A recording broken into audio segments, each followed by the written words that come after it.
नमस्कार मित्रांनो, आत्ता आपण आलेलो आहे कळंबा गावामध्ये. कळंबा गावापासून साधारणतः 6 किलोमीटर अंतरावर आपल्याला भीमाशंकर तलाव लागतो. आत्ता आपण ज्या रूटला आहे तो गारगोटी कोल्हापूर रोड आहे. उजव्या साईडला जर आपण बघितलं तर कळंबा गावामधील प्रसिद्ध साई मंदिर आपल्याला बघायला मिळतं. तिथून पुढे गेल्यानंतर आपल्याला कळंबा गावाचा कळंबा तलाव डाव्या साईडला बघायला मिळतो, ज्याचा व्हिडिओ आपण या व्हिडिओच्या आधी यूट्यूबवर टाकला आहे. जर तो तुम्ही बघितला नसेल तर वरती आय बटनवर क्लिक करा आणि तो व्हिडिओ बघून घ्या. तिथून पुढे आल्यानंतर आपल्याला हिरव्या कलरमध्ये एक कमान दिसते, तर ते पॉवर ग्रीडचं आत मोठा प्लांट आहे, जो की शहराला इलेक्ट्रिसिटी पुरवतो. तिथून थोडंसं पुढे आल्यानंतर एक 2-3 वळणं घेतल्यानंतर आपण पोचतो कात्यायनी मंदिराच्या रोडला. डाव्या साईडला जर आपण बघितलं तर आपल्याला कात्यायनी मंदिराचा बोर्ड दिसतो, आणि जो हा सरळ रोड गेला आहे तो गारगोटीला गेलेला आहे रोड. थोडीशी 2-3 मोठी वळणं घेतली की साधारणतः उजव्या साईडला आपल्याला भीमाशंकर तलावाचा बोर्ड दिसतो. ह्या रोडपासून आत गेल्यानंतर अगदी काही मिनिटांच्या अंतरावर आपल्याला तलावाचं दर्शन होतं.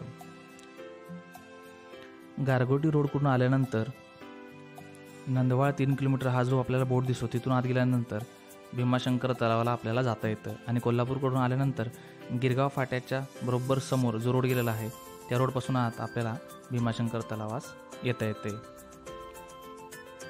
हा थोडा कच्चा रोड पार केल्यानंतर आपण पोहोचतो भीमाशंकर तलावाजवळ. जसं कोकणात आपल्याला समुद्र दिसल्यानंतर आपल्याला खूप छान वाटतं, अगदी तसंच दृश्य हा भीमाशंकर तलाव दिसल्यानंतर आपल्याला बघायला मिळतं. तर आता आपण पोहोचलेलो आहे भीमाशंकर तलावाजवळ. तर चला तर मग आपण माहिती घेऊया भीमाशंकर तलावाची. नमस्कार मित्रांनो, आपल्या चॅनलवर तलाव सिरीज सुरू आहे. पहिला तलाव आपण बघितला कळंबा तलाव. आत्ता आपण आलेलो आहोत भीमाशंकर तलावाजवळ. कोल्हापूर शहराच्या जवळ साधारणतः 10 ते 15 किलोमीटर अंतरावरती हा तलाव आपल्याला बघायला मिळतो. तर या तलावाच्या शेजारी आपल्याला एक महादेव मंदिर बघायला मिळतं. तर साधारणतः हे जे पाठीमागं तुम्ही बघायला आहे तर ते भीमाशंकर नावाचं मंदिर आहे. या मंदिरामध्ये एक वैशिष्ट्य आहे की या मंदिरामध्ये जी महादेवाची पिंड आहे तर त्या पिंडीमधून भीमा नावाची गुप्त नदी आपल्याला बघायला मिळते, आणि या नदीतूनच आपल्याला समोर हा अथांग असा भीमाशंकर तलाव आपल्याला बघायला मिळतो. हा तलाव अज्ञात असल्यामुळे बऱ्याच जणांना माहिती नाही आहे, त्याच्यामुळे हा व्हिडिओ नक्की पूर्ण बघा, तुम्हाला चांगली अशी माहिती मिळेल. मंदिरात प्रवेश केल्यानंतर असं आपल्याला नंदी बघायला मिळतो. हे छोटं कासव आहे. मंदिराच्या प्रवेशद्वाराच्या शेजारी एक छान अशी गणपतीची मूर्ती आपल्याला बघायला मिळते, आणि ह्या पादुका आपल्याला बघायला मिळतात. तर पण इथूनच जर तुम्ही पाहिलं तर साधारणतः या पिंडीमधून पाणी आपल्याला वाहताना दिसत आहे. तर ही गुप्त भीमा नावाची नदी आहे. तर हेच या मंदिराचं वैशिष्ट्य मानलं जातं.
तर मित्रांनो, आत्ता मी आलेलो आहे तलावाच्या पश्चिम बाजूला.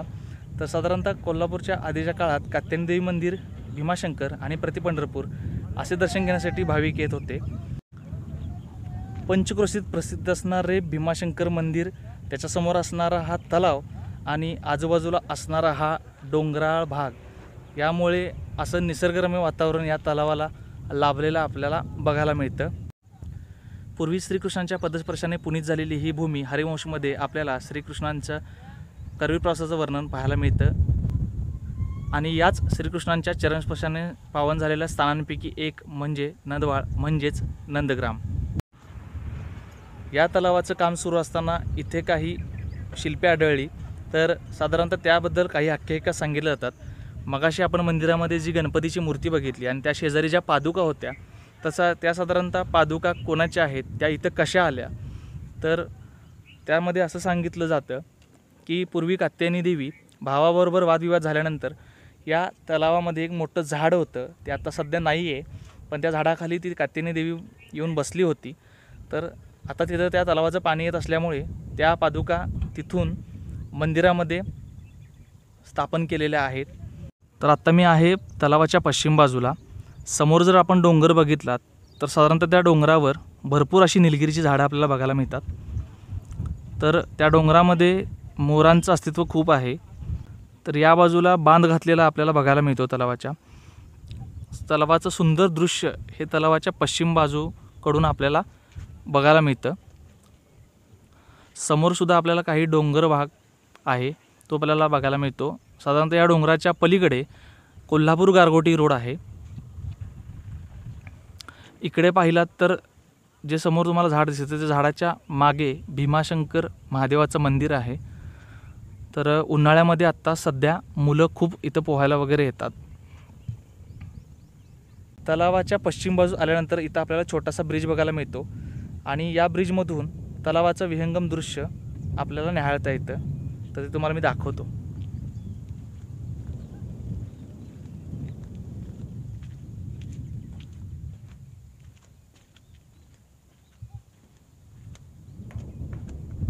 पाठीमागे बघत असाल तर बंधारा आणि माझ्या पाठीमागे बघाल तर तुम्ही सुंदर असं तलावाचं दृश्य.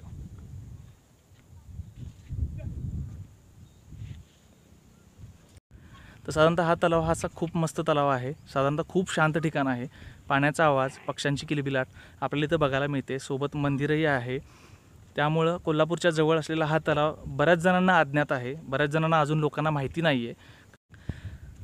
या तलावाकडे येत असताना कोल्हापूर गारगोटी रोडवरून गिरगाव फाट्याच्या समोर एक रोड गेलेला आहे. तिथून आत आपल्याला हा तलाव बघायला मिळतो. आणि दुसरा रोड म्हणजे कोल्हापूर राधानगरी. तर तिथं वाशी गावाच्या पुढे एक नंदवाळ म्हणून गाव आहे, जे प्रतिपंढरपूर नावाने ओळखलं जातं. तर त्या गावामधून सुद्धा आपल्याला या तलावाकडे यायला रस्ता आहे. तर नक्कीच या तलावाला तुम्ही भेट द्या. खूप सुंदर असा हा तलाव आहे. तर भेटूया पुढच्या व्हिडिओमध्ये. हा व्हिडिओ तुम्हाला कसा वाटला ते मला कमेंट करून नक्की सांगा. हा व्हिडिओ तुम्हाला आवडला असेल तर लाईक करा. अजून जर तुम्ही चॅनलला सबस्क्राईब केलं नसेल तर सबस्क्राईब नक्की करून घ्या. तुमच्या मित्रांना शेअर करा. भेटूया पुन्हा पुढच्या व्हिडिओमध्ये.